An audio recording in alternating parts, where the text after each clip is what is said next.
Hey, greetings, Classic Cup Tournament anglers. Welcome to the 2022 FMWU's Unlimited Classic Cup Tournament season. My name is Rick Mohan, and I will be your tournament director for the Big Pine Summer Shootout. As has become our tradition, we'd like to take a moment and remember old friends and tournament competitors who are no longer with us. I would like to continue with that tradition with a short invocation. Gracious Heavenly Father, we thank you for the many blessings that you have provided us. We thank you for your amazing creation and the opportunity to pursue our fishing passions. We also thank you for the opportunity to conduct the 2022 Big Pine Summer Shootout walleye tournament. We ask you for your continued protection of our anglers and event staff. Please keep them safe as we travel on and off the water. I take this time in a moment of silence to remember our old tournament friends and anglers whom you have called home to be with you. I will start by remembering Gary Savageau.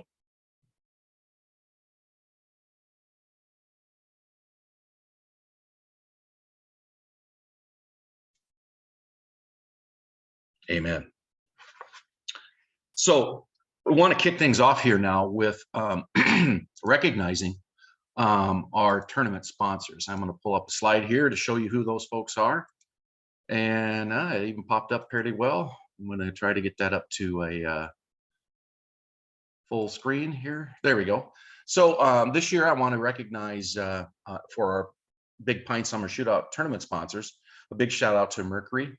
They provided us with a big component of our first place prizes, and we'll explain that more about that later. We also then want to recognize Lund Boats.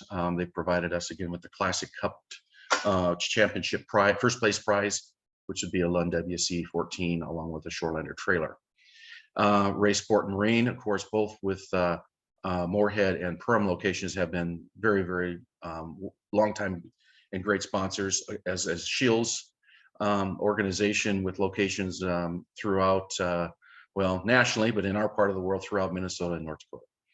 I want to also recognize J&K Marine and Vexus Boats, TRS Industries, Kovash Marine, Moorhead Marine, Eskimo, Warrior Boats, Skeeter Boats, U Motors, Striker, Flag Island Resort, Onyx, Vision Bank, and Chuck's Custom Rods.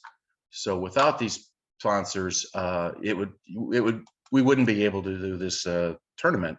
So please keep that in mind and support them as you go about your fishing activities. So with that, I want to move on with just some general comments. Please note that, I start off with that this online rules meeting is for Big Pine Summer Shootout, which is Sunday, June 19th. And at least one team member should view this video by 5 p.m. on Saturday, June 18th. Please note that the complete set of tournament rules can be found at fmwalleyes.com under the tournament section. I will not cover all of the rules that are published on that document. I'm going to cover the high points here, but it is incumbent upon you as tournament anglers to know the rules. So general comments is that Coast Guard approved flotation devices must be worn when the boat is under power, essentially on plane. Check for AIS when launching and loading your boats. I would anticipate there will be county inspectors that you would interact with when you're launching and loading. Follow their instructions, please, and be professional. No alcohol is allowed on your boat during tournament hours. Live and/or artificial bait is permitted. Anglers must have a valid Minnesota fishing license. Anglers must follow all Minnesota fishing regulations. There is a 20-yard spacing between competitor boats requirement. At no time may a competitor come alongside another competitor boat during tournament hours. Guys, this is one where we have occasionally received a complaint via cell phone typically. We will have patrol boat out, but we can't be everywhere at all times. So if you feel that this rule is being infringed upon you, I would ask you to politely and respectfully and in the spirit of good sportsmanship, reach out and just point it out and ask the other competitor to respect that rule. So again, that's going to be the best way to address that if at all possible. Tournament boat patrol boats, sheriff patrol boats, and DNR boats are permitted to come alongside a competitor boat. Cell phone or radio use among competitors is not permitted. We have allowed anglers to bring along their cell phone for emergency use. We do reserve the right to inspect cell phone call logs of all competitors while on the water. Anglers are permitted to call the tournament director with questions or to request assistance. No fish are permitted in your live wells or boat. Please inform the tournament staff if you see a floater. We'll send a boat to recover that fish. We don't want to have that occurring, and don't want to just leave those things as wanton waste. Folks, also, has become our tradition from the beginning of our catch photo release format, we do require you to use a judge brand ruler as the official rule for taking photographs and measuring fish. So there are other judge brand rulers besides this one that happens to be an FM branded ruler. If you have one of those judge rulers, that's perfectly all right. That is an appropriate and official ruler. We do have, excuse me, we do have a number or an inventory of judge rulers available for sale if you don't have one and can't find one locally. So you also should have a camera that accepts a standard SD card. And I'll show you what that looks like in here in a minute. So the general schedule is that boat inspections will begin at either ramp at 6 a.m. The DNR does require live wells to be empty before launching, and I would ask that you do not put your bait in live wells until after an FM Walleyes event staff has inspected your boat. Once that happens, then you're free to do that. The flight times. So you'll be able to pick up a scorecard or the packet, and I'm going to go through that, but you'll be able to pick up a packet like this at 6 a.m. The first flight boats will be released at 7 a.m. The second flight boats will be released at 7:30 a.m. The first flight boats must return by 3 p.m. and the second flight boats must return by 3:30 p.m. Boats are considered in if they are off plane and are within 300 yards of view of the Big Pine Lodge dock at the designated time. So, and I may be overlooked it, but the tournament headquarters is the Big Pine Lodge, and we will be releasing from their dock and accepting SD cards from checking in at the end of the day from their dock. As I mentioned, boats start and finish the day from Big Pine Lodge. Remote parking will be available at the, as has become customary at that Purim dog park or baseball fields. So the awards presentation will be at the Big Pine Lodge. We'll have our tournament trailer set up there. Anticipate 6 p.m. as we end up processing cards. If we can go sooner, we will. Parking is tight, so I would suggest carpooling from some remote parking site that you find, including the dog park. So I want to take a minute and just review this packet. So what you will receive when you pick up this packet is a sheet that has some pertinent information as times and my phone number and that type of stuff. And then also you will receive an envelope, or excuse me, a Ziploc bag that will include a card that you will use to score your fish. I'm going to describe scoring here in just a moment, but we want you to score your fish, but it's incumbent upon you to select the fish that you want to score. So if it's a number of 6 or less, we allow you to count 6 fish.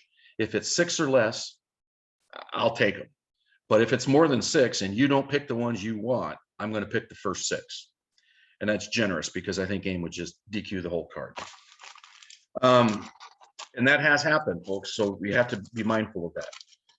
Also, then you'll receive a pen to use on the scorecard, a ribbon, and this ribbon is for you to tie to the judge ruler so that we know that it's going to coordinate with the inspection ribbon that's given you at the dock.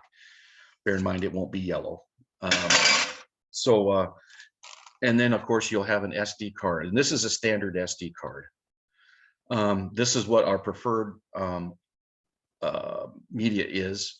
I do have a small inventory of micro SD cards that I can make available. I've run into that in one instance.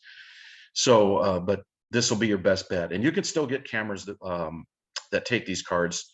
The most inexpensive options typically are online, you know, like on Amazon. And if there is a camera issue, we do have a small number of cameras that we can make available, and we have made available, you know, to the anglers when we have a camera failure. So I think so I reviewed the packet information. I want to also then review the scoring and introduce a video. So all fish must measure at least 15 inches. The fish head must contact the bump board or the bump angle of the judge ruler. You are not allowed, you are allowed to round up to the next 1/4 inch mark of the index line the fish touches. The smallest fish that can be recorded is 15 1/4. So if you had a 14 3/4 fish doesn't count. You don't get to round it up to 15. If that tail of that fish touches the 15-inch line, now you have a 15 1/4 inch fish. New for 2022, fish length is determined by taking a photograph of the fish on a judge tournament ruler. This fish must be oriented so that the head of the fish appears on the left side of the photograph with the dorsal fin up. So I've had some questions about that, and I'm going to show you some pictures, but the bottom line is what I'm looking for is the belly of the fish with the head on the left to be referenced in the photograph. So it's belly of the fish to the belly of the photographer. The guy holding the fish can be on the other side of it. So I maybe didn't make that clear the last time, but that's what I'm going for. But we really only will allow a photograph that will qualify that is the left side of the fish. And this is obviously just to make sure we're always taking a photo of a specific individual fish. Fingers placed inside the gills of the fish during the taking of a photograph will result in a disqualification. So fingers placed inside the gills or in the mouth, that's a DQ. Okay, so please take care in taking your photos. You may take as many photos as you wish. We ask that you only take enough photos as you need to, because it's a challenge to sort through all of these photos at the end of the day, and everyone's anxious to see the results. Take good photos, utilize your body as shade, bring an umbrella. The biggest issue we run into is the photos washed out and we can't see the index lines. If you cannot verify the fish length from the photo, that the fish is disqualified. So I'm going to show you some examples here now of some good photos and some photos that are, if I can get this thing to go there, why? Oh my. I'm sorry, I can't get that fish to go full screen here. I'm having a little trouble with the old mouse. There it goes. Well, for some other reason. Oh, well, we're going to go with it like this. Unfortunately, my mouse is not cooperating. Technology. When it works, it's great. And when it doesn't, it's not so great. So this is an example of a good photo. And you can see it has that belly to belly orientation. And that's in reference to the photographer. So the fish head is on the left, belly's to the bottom of the photograph, and we see the left fin on the dorsal. But you can also see the bump board and the mouth correctly touching the bump angle. You can clearly see the line on the fish, the line where the tail crosses that line on this photograph. So, so this would be an example of a poor photo. And if you look at what's going on, primarily is at the where the tail is crossing that line, that the ruler is just completely washed out, and you can't make a determination. Again, this is a poor photo. You can't see the head touching the ruler on the bump board, and again, the orientation isn't exactly what we're looking for there. So it looks like things have calmed down for me. So I'll try to move forward. This was an incorrect or a poor photo as well, again, with that incorrect orientation and photo washed out, so we cannot read the lines. This is one where, again, a poor photo because we do not allow hands to be in the gills or anywhere, inside the mouth. So this would be a photograph of a fish that was DQ'd. Again, hands are not allowed to be in the mouth, as I mentioned in the previous comment. So again, this fish would be DQ'd. So that's where we're at with some examples of where we are with examples of what good photographs look like. I'm also then going to introduce now here a short video segment that describes how we conduct a catch photo release tournament. This video was produced for another event that we conduct, but it does convey the key points of how we do a catch photo release tournament.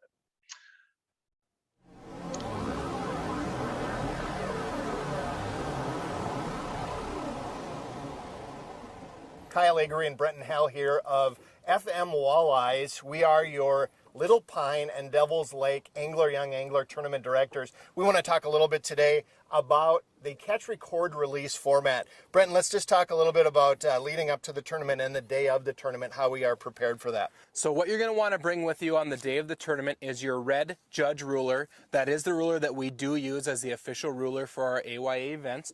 Bring your judge ruler. We do have some available for you to borrow or rent during the events, and we have some available for purchase as well.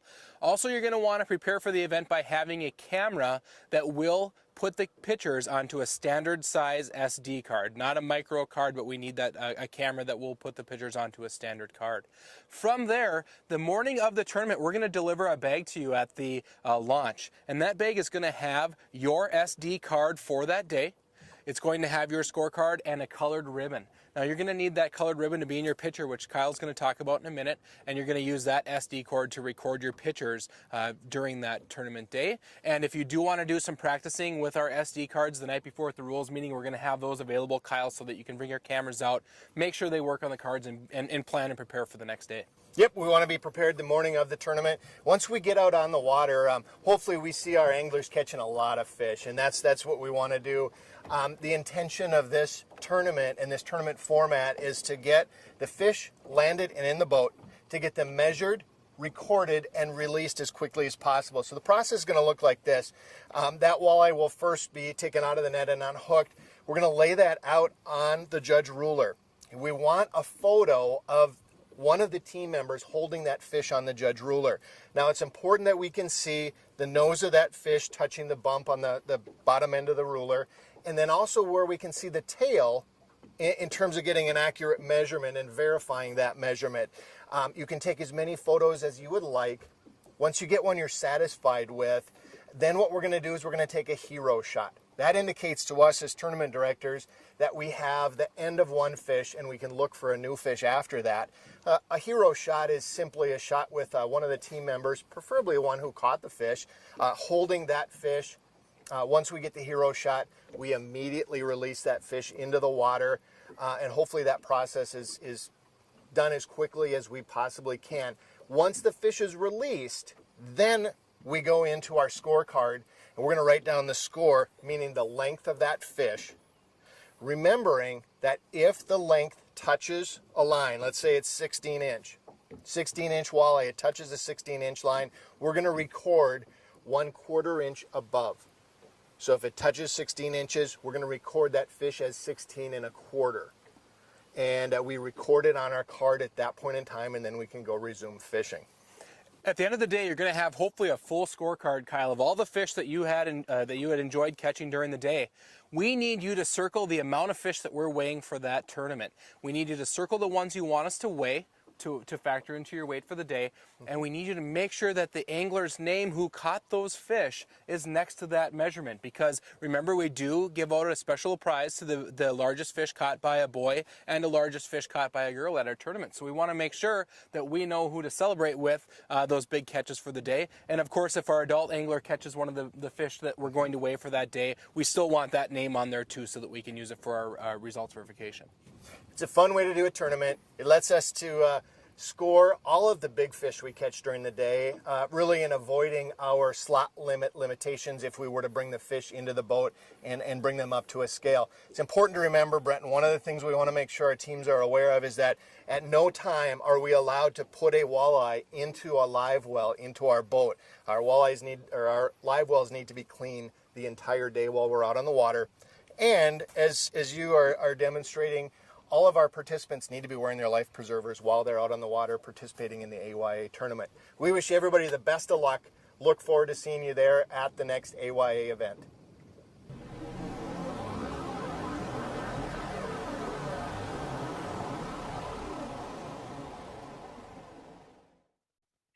Okay, well, guys, that's really all I have for now. Please feel free to reach out to me if you have any questions. I do want to mention that I will be publishing a roster of the participants as I have them here shortly. So what I found to be helpful is that if you review that, it's not uncommon for me to have a typo. I'm not going to take full responsibility for that because some of the entry forms that are turned in are barely legible. I do my best, but I make mistakes. So please call out if there's an issue. I have no problem reaching out and are going back and correcting that. And then also there have been an instance where a name was omitted. An entry was received. Typically what had occurred is the entry included several of our events and it got recorded on one and not another. So don't panic if that happens for you. Just reach out. We retain all of our records. We know we place teams by postmark dates, so we have all that information and we can get it right. So as I mentioned, our tournament headquarters will be at Big Pine Lodge. The event trailer will be there. You know, I would certainly encourage you to support Big Pine Lodge. They're gracious in allowing us to host this event there. They've got a great restaurant and bar, so please do business with those folks as well. I look forward to seeing everyone on Sunday. Take care.